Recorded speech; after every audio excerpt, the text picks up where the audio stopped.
നമ്മൾ ചെയ്യാൻ പോണത് വസ്തിയാണ്. വസ്തി ലംബാർ ഭാഗത്ത് നീർക്കെട്ടിന് ഡിസ്ക് ബൾജായിട്ട് ലംബാർ ഭാഗത്ത് നീർക്കെട്ടുണ്ടെങ്കിൽ ആ നീർക്കെട്ടിനെ കളയാൻ വേണ്ടി ഒഴിച്ചിൽ കിഴിയും കഴിഞ്ഞ ശേഷമാണ് വസ്തി കൊടുക്കുന്നത്.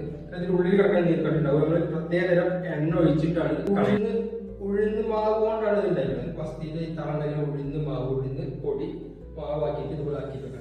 നമ്മൾ ചെയ്യാം. ഇത് ഉഴുന്നിന്റെ പൊടി പശാക്കിയാണ്. ഉഴുന്ന് മാവ് പശാക്കിയതാണ്. ഈ എണ്ണ നമ്മൾ ഇതിക്ക് പാരുമ്പോഴേ എണ്ണ പോവാതിരിക്കാൻ വേണ്ടിയിട്ട് ഇങ്ങനെ തളം ഉണ്ടാക്കണം.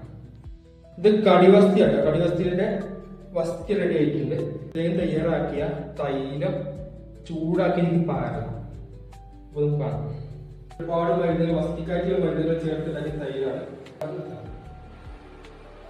ചൂടാക്കല്ലേ പവറിലെല്ലാം ചൂട് വാങ്ങണം നീരാകി പോണെങ്കിൽ.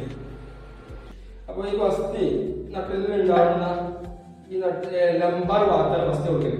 ഈ ലംബാർ ഭാഗത്ത് ഉണ്ടാകുന്ന നീർക്കെട്ടുകളുണ്ടോ നമ്മൾ ഒഴിച്ചിൽ കഴിഞ്ഞ് കിഴി കൊടുത്തു കഴിഞ്ഞാൽ നമ്മളിപ്പോ ഒരു 7 ദിവസത്തെ ട്രീറ്റ്മെന്റ് 14 ദിവസത്തെ ട്രീറ്റ്മെന്റ് 28 ദിവസത്തെ ട്രീറ്റ്മെന്റ് വരുന്നു. ഓരോ രോഗിക്കനുസരിച്ച് ഓരോ ട്രീറ്റ്മെന്റ് കൊടുക്കുന്നുണ്ട്. അപ്പോൾ അതിൽ വരുന്ന 3 ദിവസം ചെയ്യുന്ന ട്രീറ്റ്മെന്റാണ് വസ്തി. നല്ല നീര് നല്ല മാറ്റം വരും. നട്ടിന്റെ ഉള്ളിൽ കിടക്കുന്ന നീരുകളൊക്കെ പോവുകയും ചെയ്യും കേട്ടോ. അപ്പോൾ ആർക്കെങ്കിലും എന്നെ കാണുന്നുണ്ടെങ്കിൽ നമ്മുടെ കൊടുക്കുന്നുണ്ട്. ആവശ്യം വിളിച്ച് ബുക്ക് ചെയ്ത് മാത്രം വരിക. നമ്മുടെ ഈ ചാനൽ സപ്പോർട്ട് ചെയ്യുക, ലൈക്ക് ചെയ്യുക.